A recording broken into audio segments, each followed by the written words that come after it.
Muy buenas noches, amigos de Luna Mandala. Hoy estamos en una versión de las charlas virtuales y bueno, estamos con invitados especiales. Hoy nuestro tema es Hablemos de Educación. Y bueno, tomando en cuenta que este es un tema y un abordaje que creo que es bastante amplio, hoy vamos a entrar a abordar lo que es la primera infancia y ese primer acercamiento a lo que es el sistema educativo.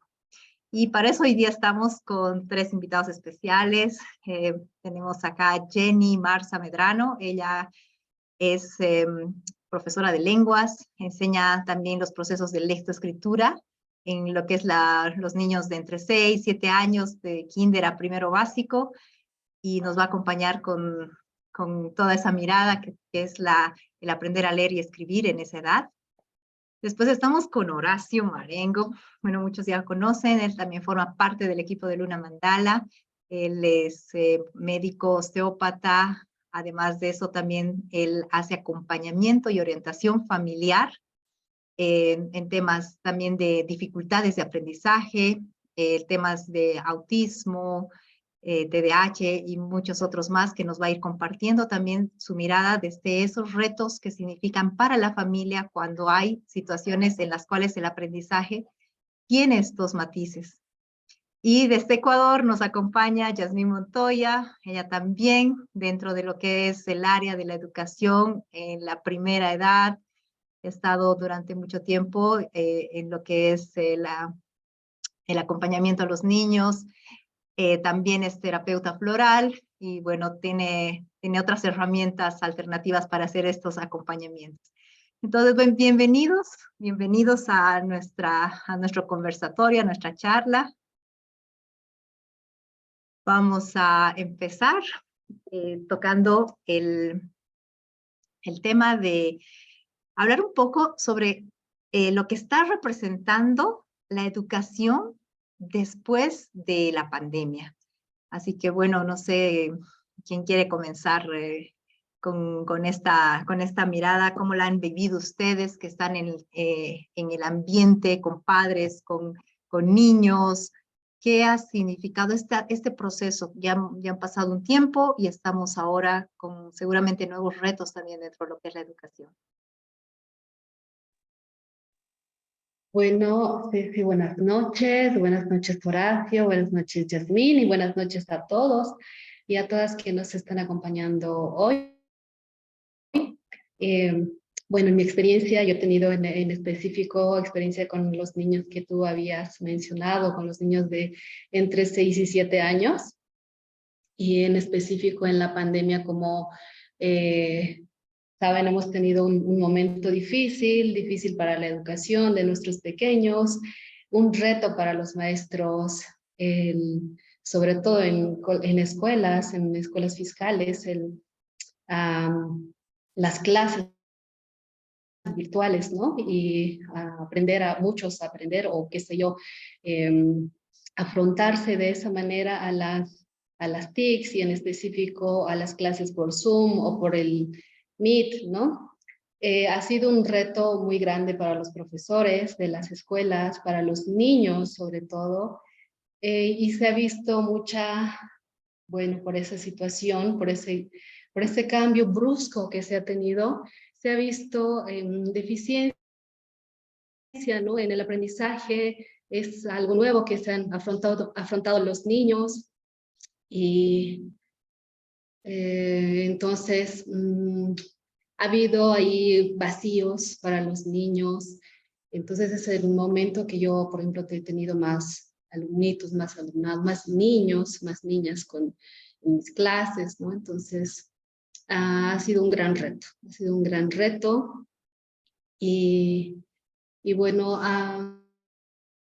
habrá que replantearse la manera también de enseñar a nuestros niños en el tema del sistema educativo, sobre todo, porque clases virtuales o no virtuales, ahora que estamos ya después de la etapa de pandemia, estamos en una etapa de pospandemia ya presenciales. Entonces, de todos modos, los profesores tenemos que estar más cerca de nuestros niños y niñas. Siempre tratando de acompañar. Yo sé que los profesores hacen un gran esfuerzo con la gran población que tienen, o sea, tienen bastante población de niños en cada aula, entonces es un reto de todos modos las clases presenciales, pero tanto en la pandemia que se ha necesitado más, los niños han necesitado más de un acompañamiento más cercano, ya que estaban en línea, y ha sido un problema para ellos, para su aprendizaje. Y de todos modos, en las clases presenciales necesitan un acompañamiento, un entendimiento a lo que ellos, cómo perciben la realidad.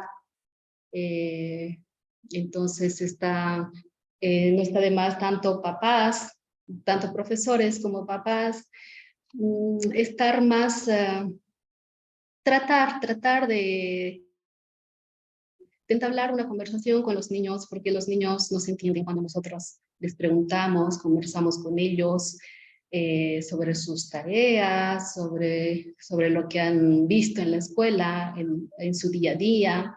Es importante para el aprendizaje de ellos, es muy importante. En la pandemia mucho más, en las clases virtuales mucho más, pero de todos modos en las clases presenciales es muy importante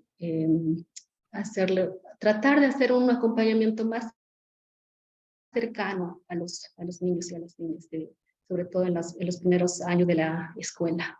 Eso, querida Ceci. Gracias, Jenny. Y ahora, Jazz, tú que has estado ahí con niños súper pequeños, preescolares, ¿qué ha significado esta vuelta a lo presencial? ¿Qué ha significado también el tema en cuanto a la socialización para ellos? ¿Qué has podido tú ver y qué es algo que puedas rescatar tal vez de todo este proceso que se ha estado dando en este último tiempo? Buenas noches con todos. Bueno, yo soy licenciada en educación preescolar y he trabajado 20 y pico de años con los más chiquitines, o sea, los que están entre los 2 años y van a cumplir los 5. Volver a las canchas, como decíamos el otro día con algunas compañeras de trabajo, ¿qué significa volver a las canchas? Retomar. Este año yo vi notoriamente afectada el área del lenguaje en los niños. Creo que fue por el uso de mascarilla. Entonces, ya este año retirarse la mascarilla, creo que ellos, y Jenny, tú que trabajas en lingüística, bueno, Horacio también tiene conocimiento, es como que ellos no hayan podido ver la gestualidad, ¿cierto? Y de pronto trabajar su músculo, toda esta parte de aquí del habla. Entonces, son chiquitos entre 3 y 4 años que les falta un montón de desarrollo a nivel de lenguaje.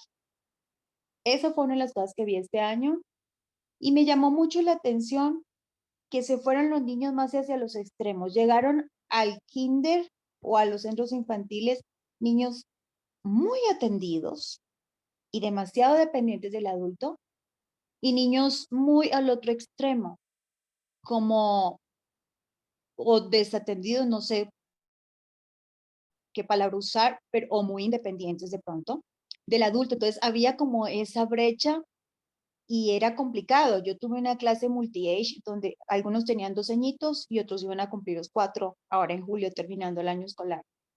Y yo veía como esa parte, ¿no? El niño que te pedía para todo compañía y atención, a pesar de que los primeros meses del año, estoy hablando de septiembre del año pasado, ya le dabas entrenamiento, lo acompañabas ya a que coja su rutina, hay que lavarse las manitos, que vamos al comedor, que pon tu loncherita aquí, todo eso. Sin embargo, era un niño que hasta en enero ya te quedaba viendo, como, ayúdame, llévame, explícame, tráeme.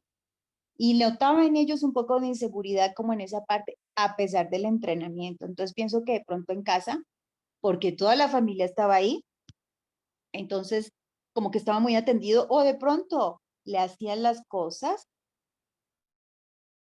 porque también hay que tener en cuenta eso, que las familias estaban trabajando en casa y como el niño va a otro ritmo distinto al del adulto, entonces le lavo yo las manos rápidamente y sigo pegado a mi trabajo a la compu, ¿cierto? Porque esperar a que él se lave, ponga el banquito, use la toalla, ponga el jabón, o sea, requería tiempo. Entonces yo lo veía más bien por ese lado y empecé y cambié como la dinámica. A ver, ¿necesitas ayuda? Te espero. Y cuando ya cambié la rutina y alargué un poco más los tiempos, empecé a ver a esos niños un poco más seguros y ya tipo abril, después de Semana Santa, ya ellos cogían su rutina. Y había el otro niño que te retaba más como maestra porque no hablaba, no te prestaba atención, no hacía contacto visual, era como, soy un mundo aparte. Y muy pegados a las pantallas, o sea, si yo sacaba el celular con alguna canción infantil, ahí estábamos todos. Sí, yo entiendo que son los tiempos que nos toca vivir, o sea, es lo que hay ahorita. No les puedo volver a llevar a la pizarra porque pues también se van a quedar con respecto a a la educación, al sistema educativo actual. Pero entonces eran muy pegados a la pantalla y en esos niños fue que noté lo del desarrollo del lenguaje. Incluso vi que en algunos, cuando comunicaban, había como un espacio entre frase y frase, eran frases botadas, como que no podían conectar. Y pienso que eso se puede haber dado por la tele, ¿no? Porque la tele como que no te da no te da la posibilidad de, el dibujo animado no te da como la apertura de pensar y qué puede pasar, sino que ahí va pasando todo y te van diciendo todo. Entonces, cuando ellos intentaban comunicar, se quedaban, eran frases sueltas y eso, y me quedé con esa inquietud hasta junio, porque algunos con terapia de lenguaje lo lograron, pero en otros yo veía que había como ese fondo, como esa brecha ahí de lo que plantea la comunicación, que es que yo tengo una pregunta, espero que tú me des la respuesta, hay una interacción, pero con la tele no había interacción. De pronto puede haber sido eso. Y Bueno, otra cosa que vi fue como un individuo que había perdido o que no tiene todavía muchas habilidades sociales, entonces no se lanzaba mucho al juego compartido, sino que se quedaban en los juegos de mesa. Les encantaba si yo ponía un rompecabezas o algo, pero si ya era un juego compartido, entonces era más complicado. Yo sé que en la primera infancia es complicado hacer el juego cooperativo, pero este año, regresando a las canchas, ese fue mi gran reto, que pudiéramos hacer un juego entre todos, siguiendo reglas. muchas gracias, Jazz. Gracias por esos Ustedes, aportes, porque de hecho son ahí del día a día y eso nos da unos pantallazos. Bueno, ahora Horacio, tú que has estado, bueno, Horacio que hace más que todo el acompañamiento y en todos estos temas de dificultades de aprendizaje, bueno, ¿cuál ha sido esa mirada? ¿Qué se puede rescatar de este tiempo de transición? ¿Qué es lo que más has notado? Eh, Cuéntanos, Horacio. Bueno, buenas noches. Hola Ceci, Jenny, Yasmín, a todos.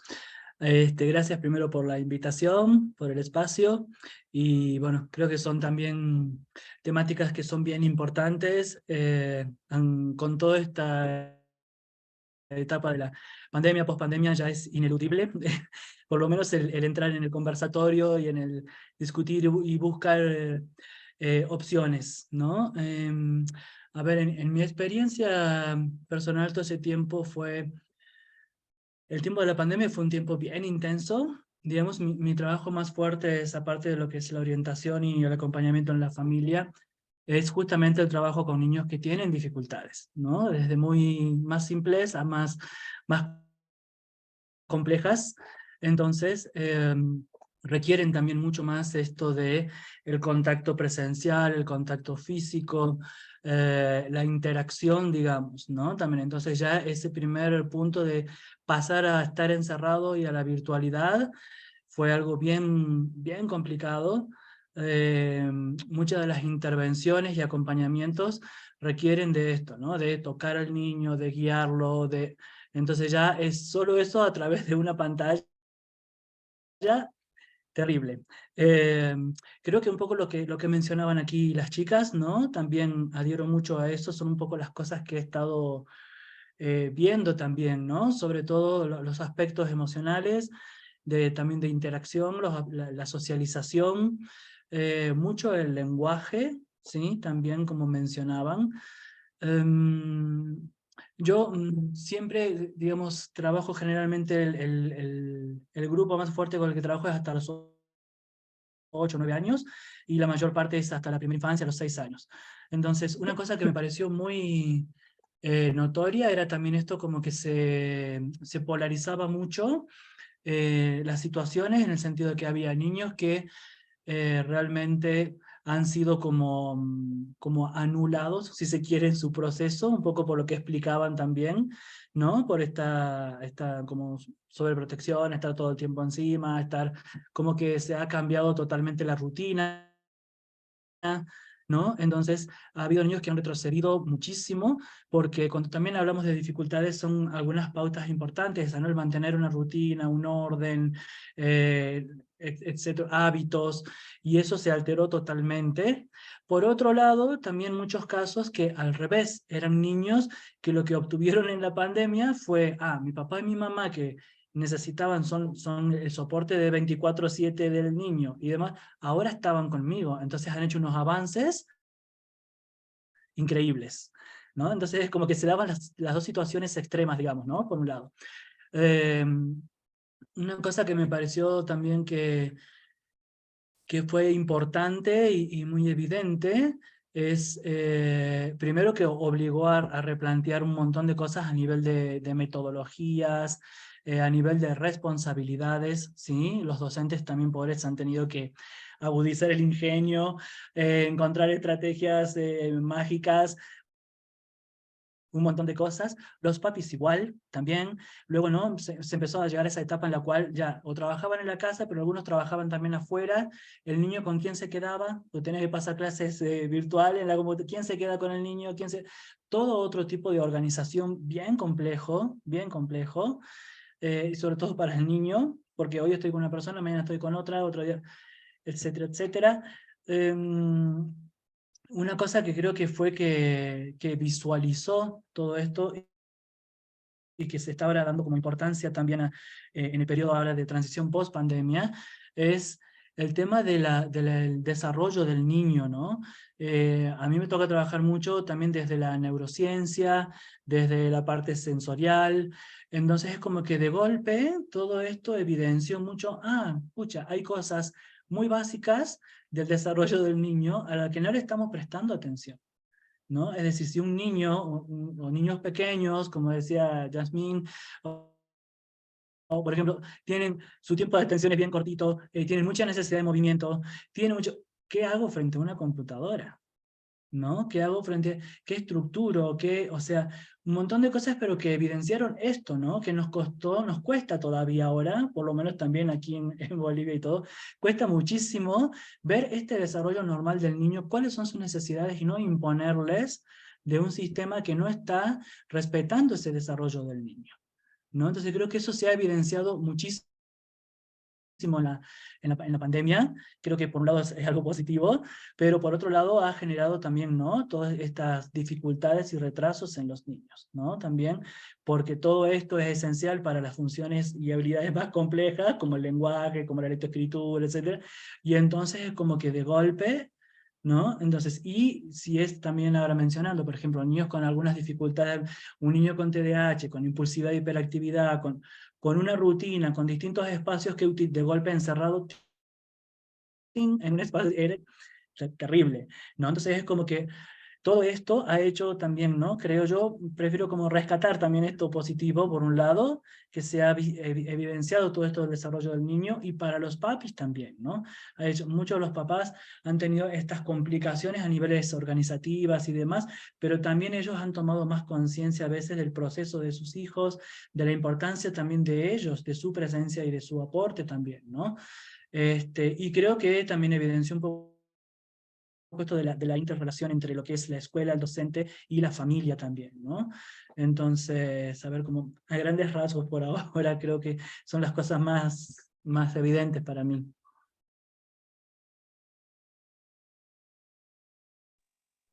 Han tocado temas interesantísimos, y que está, uno, el tema de las pantallas, y cómo eso de hecho ya era problemita y ahora es como algo que está ahí, que ya es inminente, el acceso a las pantallas.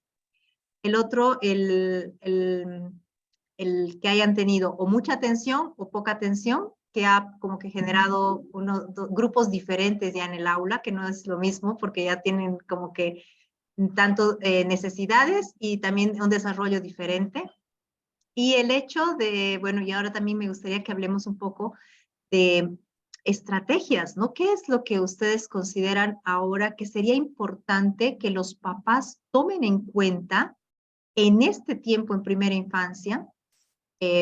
Ahorita estamos, por ejemplo, en la vacación, ¿no? Y entonces, ¿qué estrategias ustedes les podrían dar? Porque también es complejo, ¿no? En las familias. Antes la escuela era como el lugar que muchos ya era habitual, la rutina, todo lo demás, pero de pronto como se ha desestructurado todo esto, también el abordaje dentro de qué actividades deben desarrollar, qué responsabilidades, todo eso. Entonces, ustedes que han estado ahí, como dice Jazz, en la cancha, empezaremos ahí por Jenny y vamos a ir haciendo la rondita. ¿Qué estrategias podrían compartir o qué cosas creen que sería muy importante que hoy en día los papás tomen en cuenta para hacer un acompañamiento a los niños?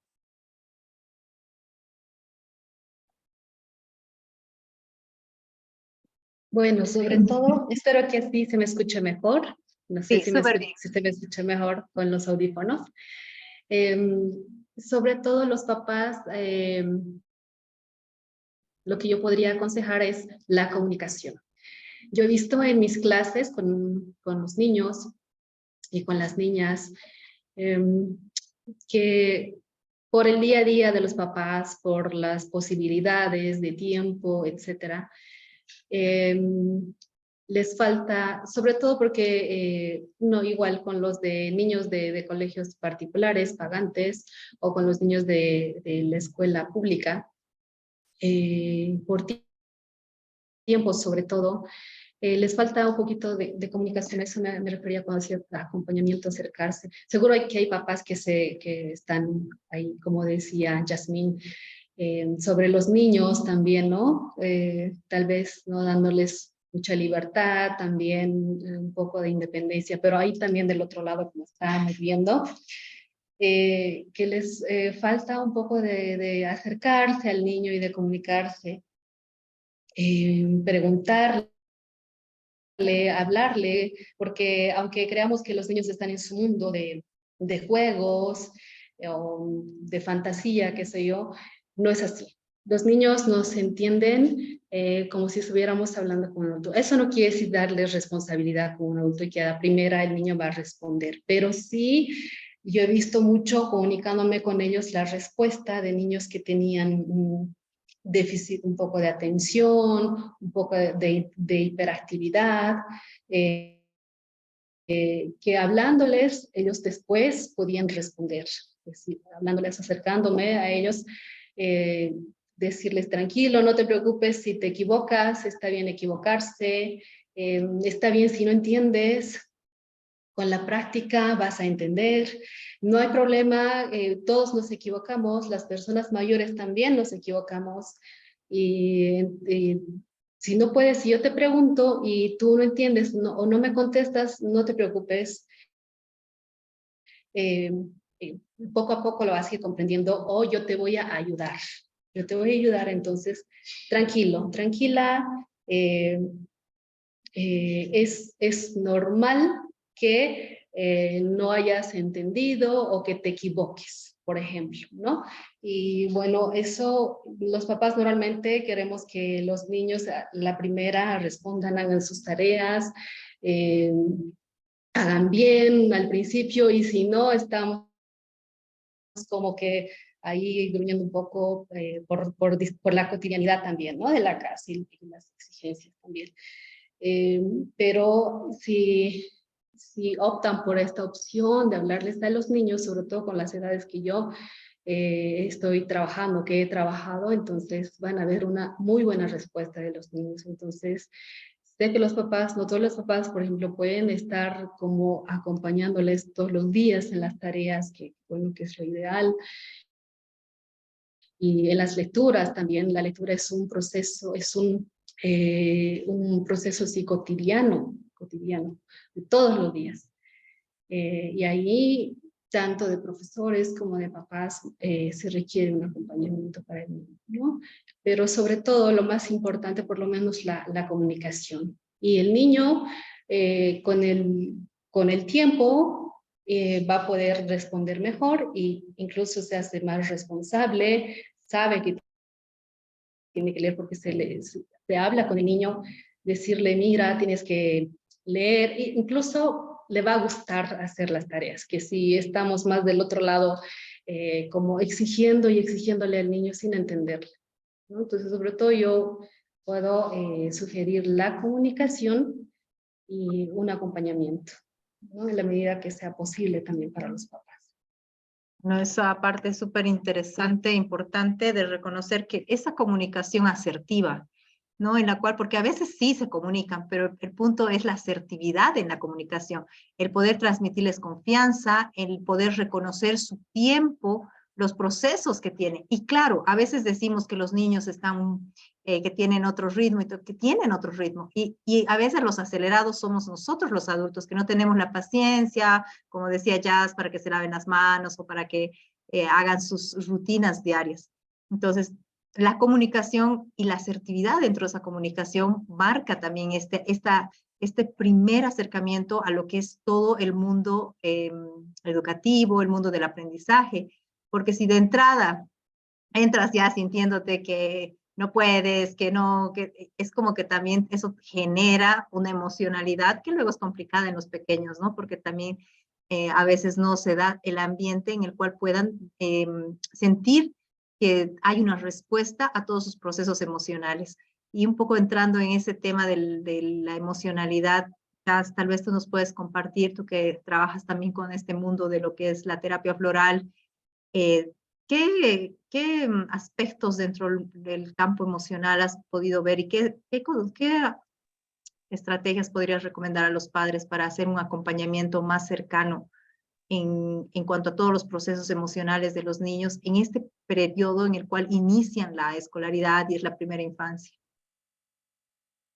Bueno, había mucha frustración, ¿no? En los niños. Yo sugiero prepararles a los niños para la vida. Yo le decía a los padres de familia, eduquemos para la vida.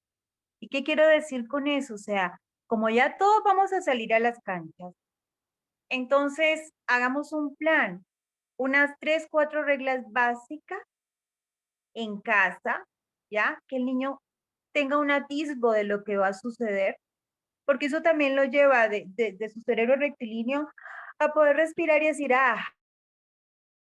tengo idea, ¿ya? Este es el cambio y esto es lo que va a pasar, o lo que puede pasar. Entonces, eso como que lo va a traer más al presente y también nos va a traer a los adultos, porque si yo tengo claro más o menos cuáles son las reglas que hay en mi casa, entonces ya todos nos vamos entendiendo. Entonces, yo decía eso como, primero le voy a proponer al niño que esto ya se acabó y que vamos a retomar, ¿ya? ¿Y cuáles son esas reglas básicas que dentro de nuestra casa tenemos? En el caso de los niños más pequeños, pero yo creo que eso funciona para todos los niños y hasta para nosotros como adultos, porque cuando yo tengo un atisbo de más o menos lo que va a suceder, puedo estar más tranquilo y más conectado. Entonces pienso que se puede empezar por ahí con los niños. Se puede también trabajar, cuando yo hablo de educar para la vida, es como hacerle parte al niño de la experiencia de lo que es en casa. O sea, yo estuve en casa, entonces ya viste que la casa funciona cuando se limpia, cuando se cocina, cuando una cosa, cuando se saca el perro, cuando se riegan las plantas. Entonces, edúcalo para la vida, ¿ya? Aquí vas a dejar tu mochilita, regreso, aquí está tu termo, mañana quieres llevar agua, vamos a llenar tu termo. O sea, como crear una rutina en casa que lo va educando a él como individuo para la vida. Eso le va a dar seguridad, porque cuando yo creo que yo sí tengo 3 años y yo mismo puedo ir a llenar mi termo de agua, eso me hace sentir que yo sí puedo.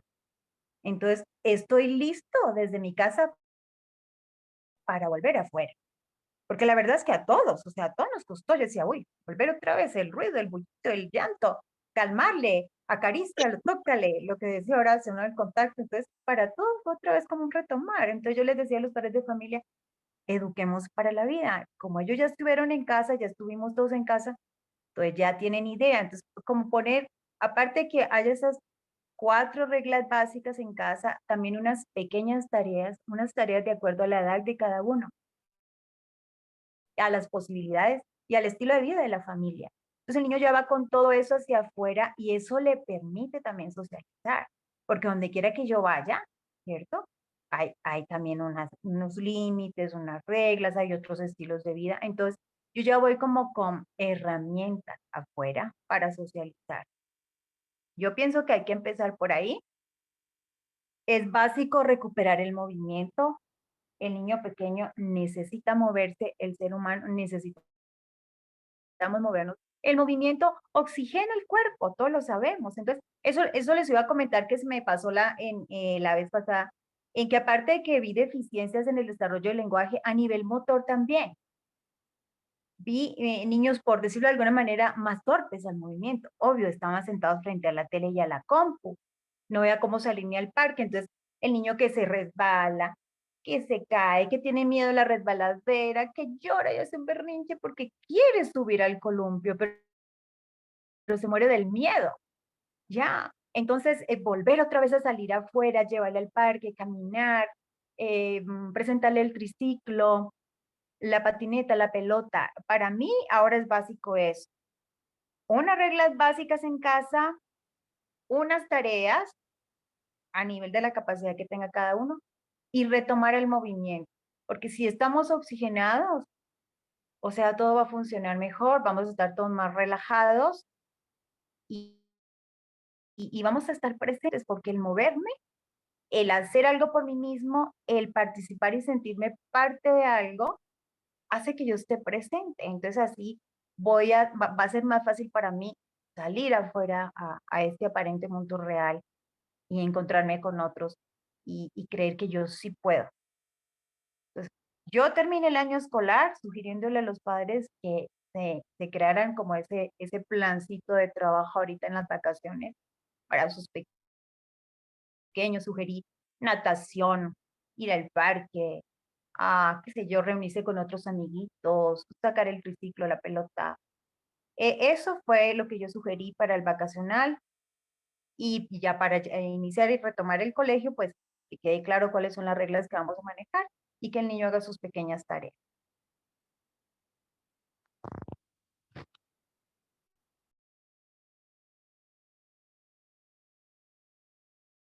Bueno, muchas gracias, Jazz, porque es esa parte importante de reconocer esas pequeñas rutinas que para el niño es muy importante. Yo creo que aquí Horacio nos puede dar un apuntalamiento sobre esta parte de estrategias en la cotidianidad también que son importantes en el niño.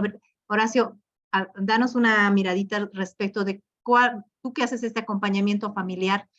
¿Qué estrategias sugerirías tanto ahora que están en vacaciones como cuando les toca volver a clase? Bien, a ver, sí, me parece muy bueno, muy interesante lo que están diciendo y comparto plenamente. Sí, una cosa que me ha tocado ver también es que a veces al trabajar uno con niños con más dificultades o muy marcadas, también, ¿no? Con más limitaciones y demás, ¿qué pasa? Luego se ve que eso hace como muy evidente, ¿no? Muchas de las cosas que habrán mencionado las chicas y todo, que en realidad se le presta atención cuando la dificultad es grande, pero que es lo que necesita todo niño, ¿sí? Cualquier niño, ¿sí? Y cualquier familia, que es lo que necesita, ¿sí? Entonces, estas cosas básicas que comparto también totalmente, por ejemplo, ¿sí? Es esto de partir de lo que decía también, ¿no? Del respeto del proceso del niño, entonces es incluirlo, hacerlo participativo, enterarlo.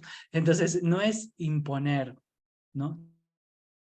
Te llevo, te traigo, haces, no haces, está bien, está mal, ¿sí? Te portas bien, te portas mal. La idea es que obedezca, punto, ¿sí? Entonces, no pasa por ahí, eso no es respetar. Entonces, cuando el niño es respetado, cuando el niño es escuchado, cuando lo conozco al niño, cuando sé sus intereses, cuando sé qué le gusta, cuando sé que es más visual, o sé que es demasiado quieto o demasiado inquieto, entonces conozco a mi niño, ¿sí? Sea papá, mamá o sea profesor, ¿sí? Para mí eso es fundamental como primer proceso, lo conozco, ¿sí? Entonces, si desde algo tan básico como que en vacaciones ahora, si a mi niño le gusta pintar y al otro le gusta armar con Legos, le buscaré actividades afines a lo que, ¿sí? Entonces, desde ahí partiendo, primero, con estos tips fundamentales como mencionaban, ¿sí?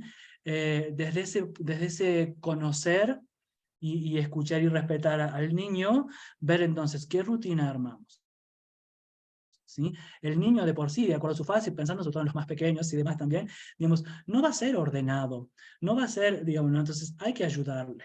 ¿Sí? Entonces con una pequeña rutina, con información anticipada, entonces es anticiparle, ¿sí? ¿Qué vamos a hacer? ¿Qué va a hacer? ¿Qué va a venir? ¿Sí? Nos va a también permitir trabajar eso sobre los imprevistos, ¿no? Entonces ya anticipamos algo, pero si hay un imprevisto cambiamos, si hay un... y demás, mucho más, obviamente, si el niño tiene necesidades, ¿no? Tal vez necesite un apoyo visual, necesite muchas más cosas, porque si tiene una comprensión baja, porque si tiene, digamos, más dificultades. Pero volviéndose en general, ¿sí? Es bien importante eso, ¿no? Es lo mismo para todos. El tema del movimiento, como decían también, ¿no? Entonces, sobre todo cuando son pequeños, ¿sí?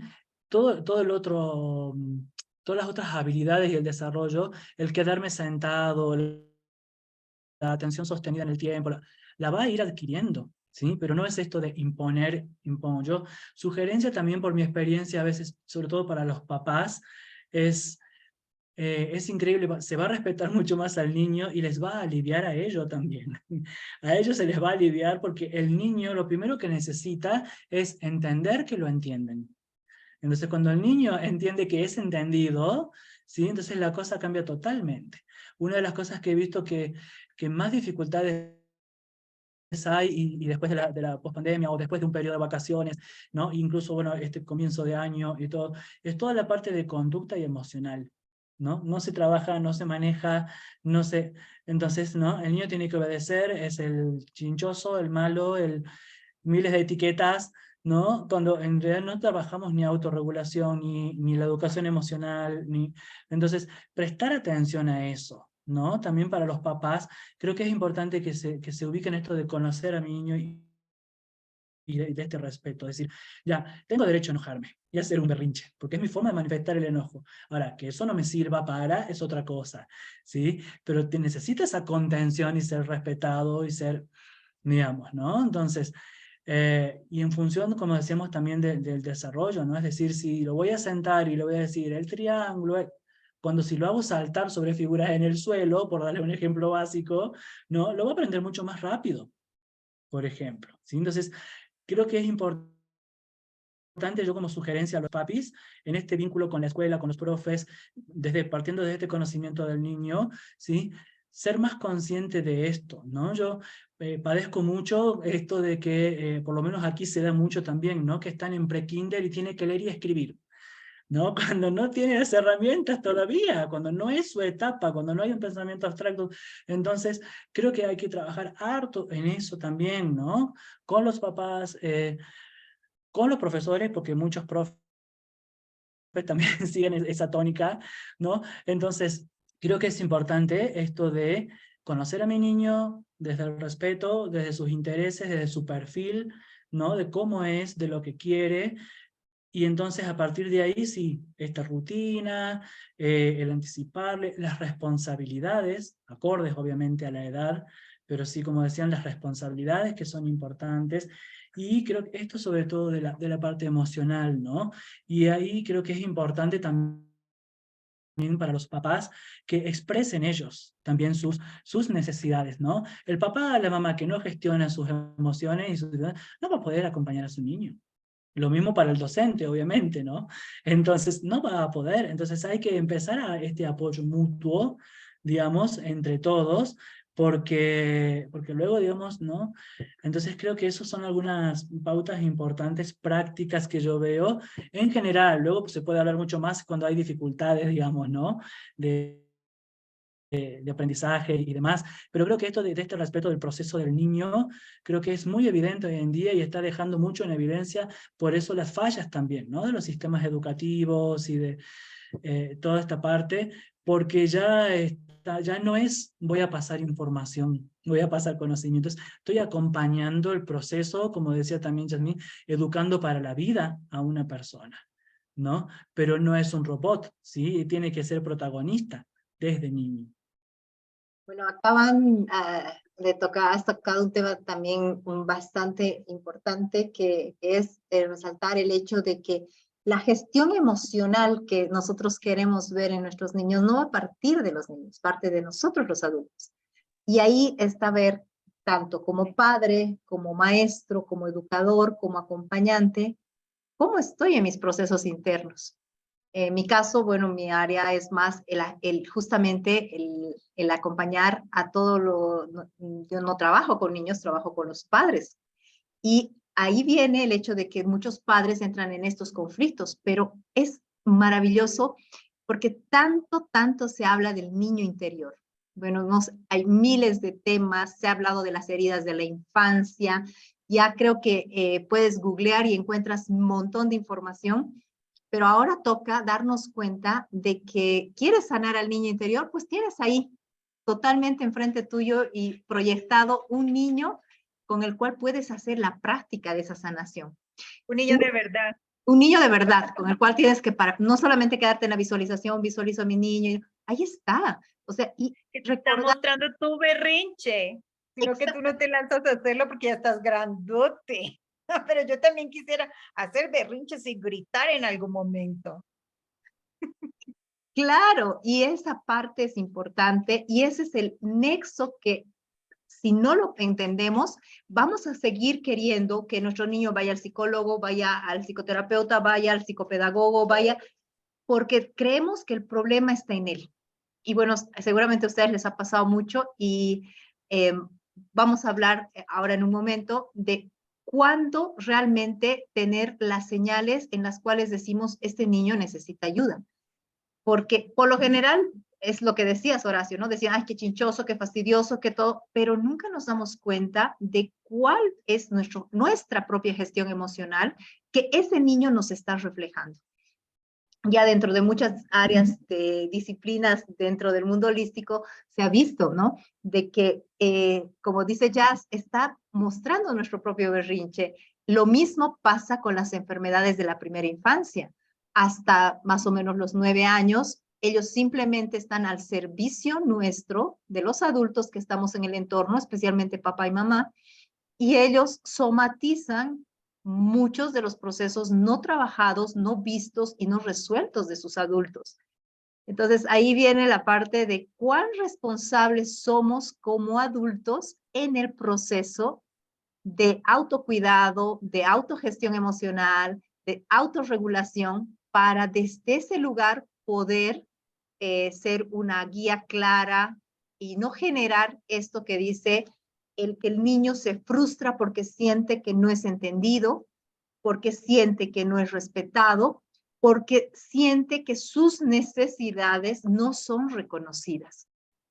Entonces, todo esto, obviamente, imagínate, un niño que no tiene la forma no sabe cómo gestionar, no sabe que estás cansado, no sabe que estás con deudas, no puede entender esta magnitud. Para el niño, simplemente él siente que está haciendo algo mal, que hay algo malo en él, que hay algo errado en él, y estamos repitiendo, replicando patrones que ya estamos en un tiempo, además, y esto también es una parte que me encantaría que ustedes nos compartan desde su experiencia con los niños, pero hoy en día los niños tienen otro nivel de sensibilidad. Entonces también la percepción que tienen de cómo son tratados, de cómo son cuidados, de cómo sus necesidades son satisfechas, si se les da voz o no se les da voz, se ve mucho más, es mucho más tangible ahora antes, ¿no? Que realmente teníamos una cultura y una sociedad mucho más reprimida en la que los niños definitivamente éramos anulados, ¿no? En nuestra infancia no podíamos ni opinar, pero ahora que es diferente, también hay una sensibilidad. Y bueno, la parte que me gustaría que abordemos, ya para ir dándole esta vuelta a nuestra charla, es ¿cuándo consideran que sí es necesaria una intervención para el niño? O sea, que necesita o un psicopedagogo o necesita algún tipo de apoyo desde sus áreas. Empecemos, Jenny. ¿Cuántas, o también puede ser que muchas veces te buscan, ¿en qué casos son los que más necesitan de ese apoyo que ustedes brindan?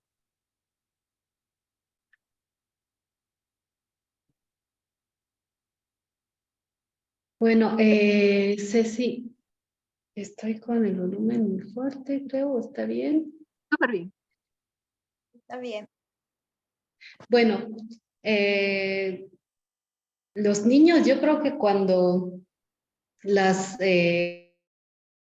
niños que yo he tenido, que han tenido dificultades de aprendizaje, como dije, no eran dificultades o problemas muy fuertes, ¿no? Seguramente Horacio nos va a orientar cuándo es que necesitan la ayuda de un psicopedagogo, de un psicólogo, de un terapeuta, pero sí habían el caso que los profesores les estaban catalogando que tenían o sea, los profesores ya los estaban catalogando.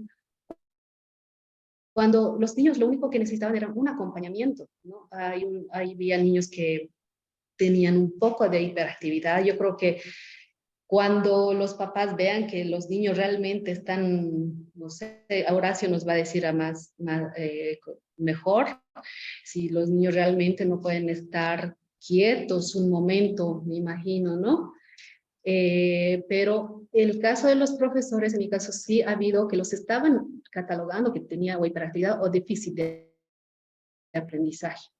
Y no era así, no era así con los niños que yo he tenido. Entonces, solamente hablándoles, comunicándome, entendiéndoles, dándoles la oportunidad de que se equivoquen y que si están distraídos o con algo en con, qué sé yo, en la cabeza con ganas de jugar, ¿no?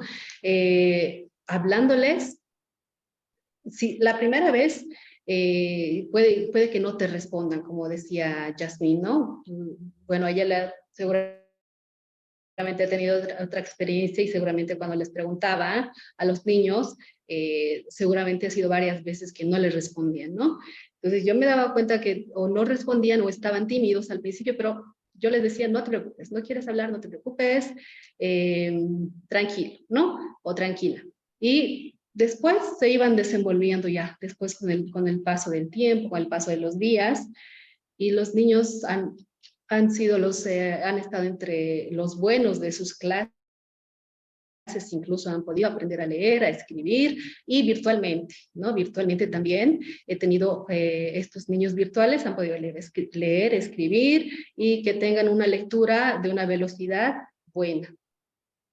Con el proceso, claro, ¿no? Después de tener todo el proceso de lectura y escritura, de lectoescritura, entonces, y después el de lectura. Y eran niños que los estaban catalogando con déficit de atención también y con hiperactividad. Entonces, sobre todo recomiendo mucho la comunicación y el entendimiento a los niños. Seguramente Horacio nos va a decir en qué medida, ¿no? Cuando hay estos niños que sí pueden necesitar, ¿no? Una ayuda más profesional del psicólogo, del terapeuta. Bueno, yo me despido acá, tengo una reunión. Ceci, me dio mucho gusto verles, escucharles también sus experiencias, la experiencia de Jasmine y de Horacio. Muchísimas gracias, Ceci, por el espacio.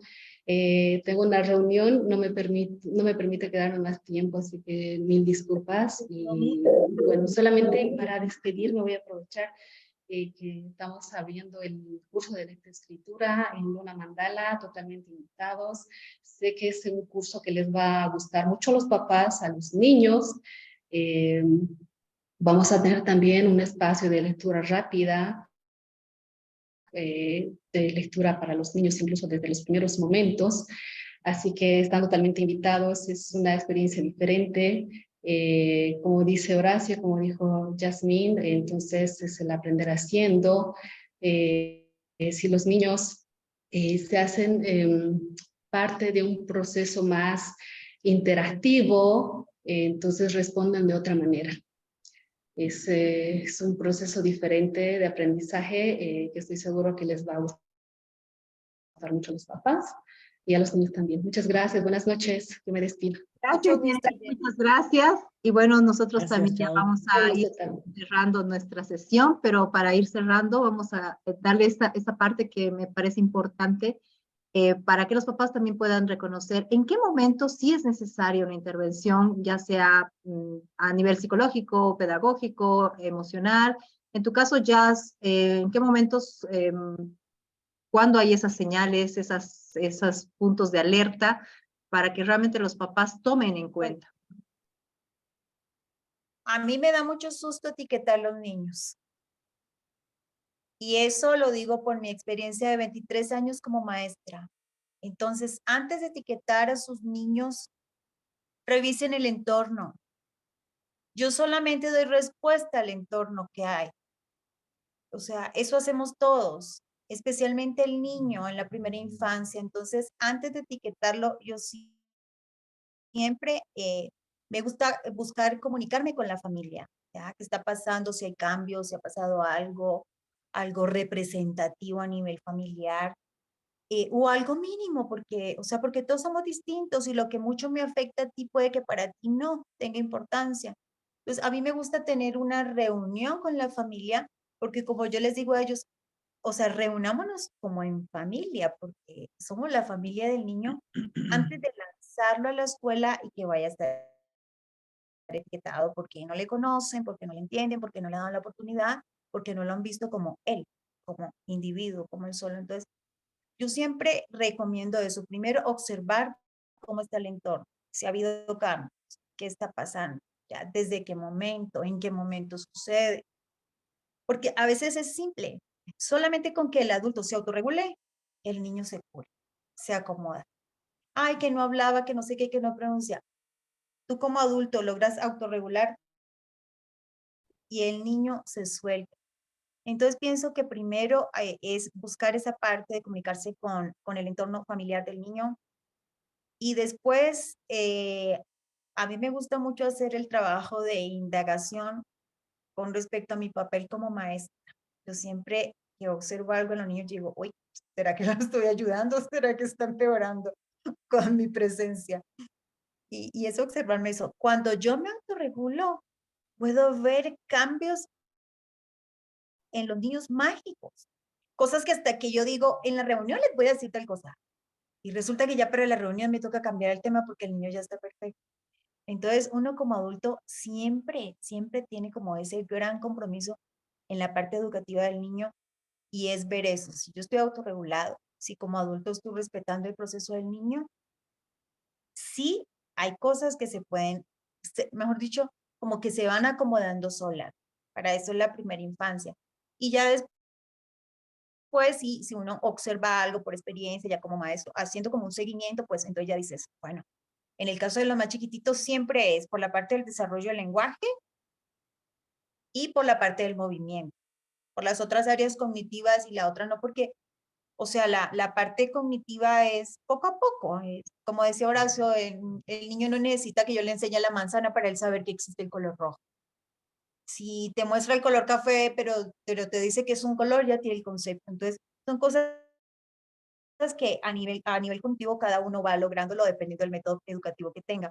Y de su interés también, porque a veces el niño pequeño pues no le importa el triángulo. No es que no pueda entender que es un triángulo, no es de su interés en ese momento. Entonces, si eres muy observador, te das cuenta que en los niños más chiquititos siempre hay que buscar el apoyo pedagógico y psicológico en las áreas del desarrollo del lenguaje y desarrollo motor, desde mi experiencia. Y de ahí les invito a todos como adultos, a todos los que nos estén escuchando, a recordar que si cada uno de ustedes logra autorregularse, se va a dar cuenta de que está afectando de manera positiva el desarrollo del niño y que cualquier cosa que pueda estar sucediendo les podemos ayudar y se va a ir acomodando poco a poco antes de etiquetarlos y llevarlos a una terapia. Muchas gracias, Ceci. Gracias, Horacio. Gracias a todos. Gracias, Jazz. Esa parte es muy importante. A veces, y me ha pasado mucho de que me dicen, no, ese quiero la sesión para mi niño, pero en realidad quien necesita primero, yo siempre invito a que sean los papás, a conocer qué es lo que está sucediendo en la vida de los papás, porque a veces son situaciones que al no ser trabajadas, al no gestionarse dentro la pareja o dentro la familia más cercana, el niño simplemente está siendo el síntoma de toda esa información. Bueno, pero ahora, Horacio, tú sí ya estás más dentro de lo que es todo el diagnóstico y toda la evaluación de lo, entonces, sí, no, tal vez también nos puedes terminar de dar esta pauta de en qué momento sí necesito recurrir a una ayuda, a una intervención. Ya, a ver, primero, bueno, por más docentes como Jazmín, por favor, es muy importante, creo, todo lo que ha estado diciendo, de verdad, fundamental, ¿no? También como decías tú, Ceci, ahora, el tema de, ¿no? Decían, la autorregulación, el trabajo en uno, es fundamental y desde ahí se va a mover, ¿no? El entorno, el niño y demás. Sí coincido plenamente con mucho cuidado con las etiquetas, ¿sí? Con etiquetar al niño, porque tanto los papás como los docentes muchas veces lo hacemos desde nuestros preconceptos, de nuestras experiencias y desde lo que pensamos que, digamos, ¿no? Entonces, sí, el tema de la autorreflexión y el autocuestionamiento también, pucha, ¿no será yo que, no? Entonces, esto del vínculo de los papás con el docente, porque hay cosas que si el docente escucha, el papá da los alertas, pero si hay cosas que si los papás escuchan, el docente da la alerta, ¿sí? Entonces eso es bien importante, ¿sí? Porque también al cambiar el entorno hay cosas que se evidencian en un lugar que en otro no, ¿sí? Y también en las interacciones y en las rutinas. Entonces eso es bien importante también, pero no etiquetar, no etiquetar. Si se habla de un diagnóstico, una evaluación requiere de pruebas específicas, de profesionales específicos. Entonces, una cosa es sospechar, y es bien importante eso, tanto los papás como los docentes, si sospecho algo, ¿sí? Y puedo estimular, entonces, es importante y es necesario estimular, si necesitan más estimulación en un área, más en una... ¿Sí? Como decía Jazmín, también es bien evidente, ¿no? Sobre todo en lo que es lenguaje y en lo que es la parte motriz, sobre todo en los pequeños, digamos, ¿no? Hasta los 6 años es lo más importante, digamos, ¿no? Entonces, si estoy por ejemplo, en un kinder, ¿no? Entonces sí hay un retraso en denominar palabras, en la toma del lápiz, en reconocer los días de la semana. Entonces, son alertas, son signos de alertas, de sospecha, pero no sabemos de qué. Pero sí necesitamos, ¡ting!, el alerta, digamos, ¿no? Entonces, y empezar a comunicarnos con el papá, si hay un profesional en la escuela que puede ya empezar a revisar mejor, perfecto. Mientras va pasando todo eso, ya nos dimos cuenta que algo hay ahí, entonces trabajaremos sobre eso. Se puede hacer más estimulación, enfocarse más en eso, más en, digamos, ¿no? Pero sí, cuidado, sobre todo lo que yo he visto mucho, estos factores que mencionábamos antes también, ¿no? En lo que es la parte de conducta y emocional, ¿sí? Todos estos procesos sociales, la pandemia, ¿no? Todos los cambios que ha habido también en las dinámicas de las familias en función de diferentes factores macros, como la economía, como un montón de cuestiones que de golpe ahora si los dos papás tienen que estar afuera, o sea, todo esto ha influido en que estas áreas de conducta y de emocional, ¿sí?, influyen muchísimo. Entonces muchos, por ejemplo, por eso ha pasado que todo este último tiempo la dificultad de aprendizaje como el TDAH es la más sobrediagnosticada, ¿no? También, entonces muchas veces no tiene rutina, no tiene límites. El problema de los límites sigue siendo un problema bien complejo, ¿sí? Entonces, y con todo el respeto que se merece y todo, pero también hay que tener mucho cuidado esto de crianza amable, estoy totalmente de acuerdo, pero con límites. ¿sí? Si no, entonces hay cosas que son bien puntuales, bien importantes, que luego hacen que el niño entonces, ¿no? Ya, sí, porque es caprichoso y tiene TDAH, y no, digamos, ¿no? Entonces, no siempre. Entonces, sí es importante, creo, por lo menos a nivel de lo que es preescolar y primera infancia, esto de la comunicación y de la alerta, ¿sí?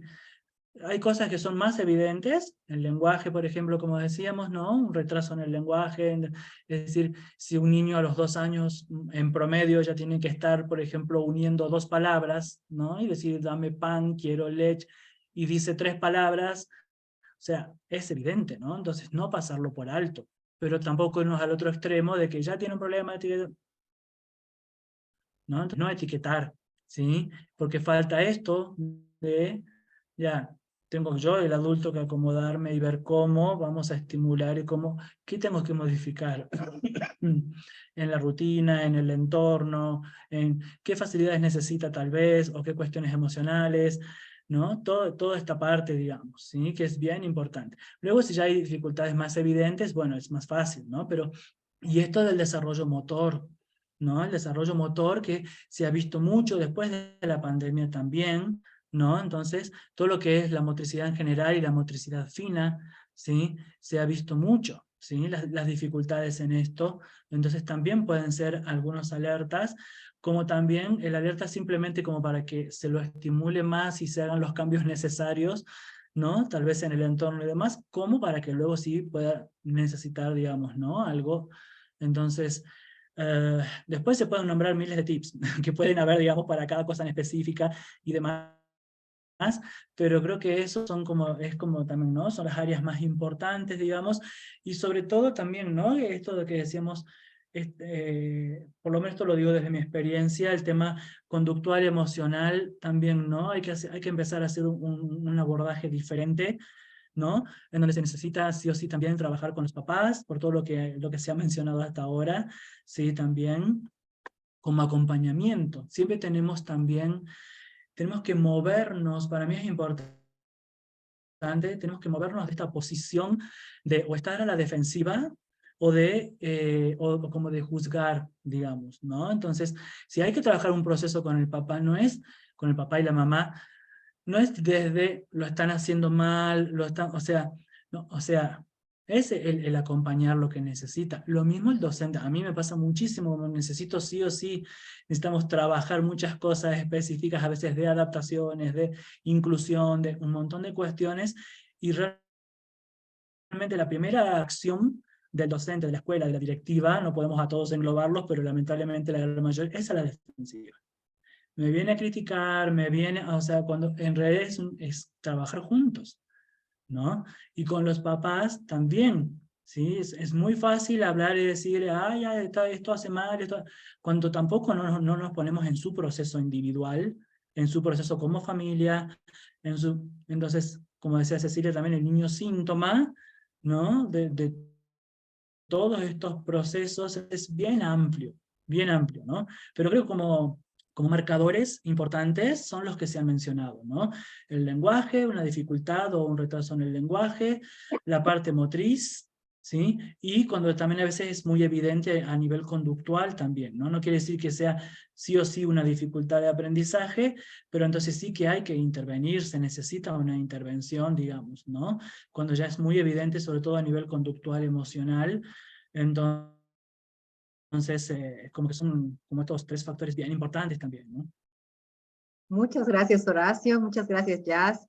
Y bueno, para redondear la charla, hemos hablado de la importancia de la comunicación asertiva, no tanto solo para el pequeño, sino también entre los padres con los profesores, y hacer una triangulación, ¿no? Entre el niño, padres, profesores, para que podamos hacer realmente un proceso integral dentro de lo que es el proceso. Siempre se ha hablado de todo esto, pero creo que hoy las necesidades se han vuelto mucho más tangibles, estamos viendo situaciones un poco intensas a veces en el área escolar, en la que los niños empiezan a tener conductas que realmente jamás nos las imaginaríamos, que se han salido, el tema de las pantallas que ha llegado realmente recién vamos a empezar a ver toda la influencia que está generando esto. Entonces, por un lado, la comunicación asertiva en ese triángulo que estaríamos hablando, el hecho de no entrar en etiquetar, no quedarnos con diagnósticos sin haber hecho una evaluación, sin haber profundizado la situación del entorno familiar. Y por el otro lado, el hecho de poner límites amorosos, porque un niño sin límites se siente totalmente perdido. Va a sentir ansiedad, va a sentir incertidumbre, y eso mismo. Es como que al no tener límites es como si lo lanzáramos al mar. Y él está en el mar en una noche oscura. Entonces eso genera mucha ansiedad en el niño. Los límites también son una forma de amor en el caso de cuando empieza a arreglar. Y muchas veces también hay muchas actitudes de los pequeños que están yendo en búsqueda de esa forma de amor.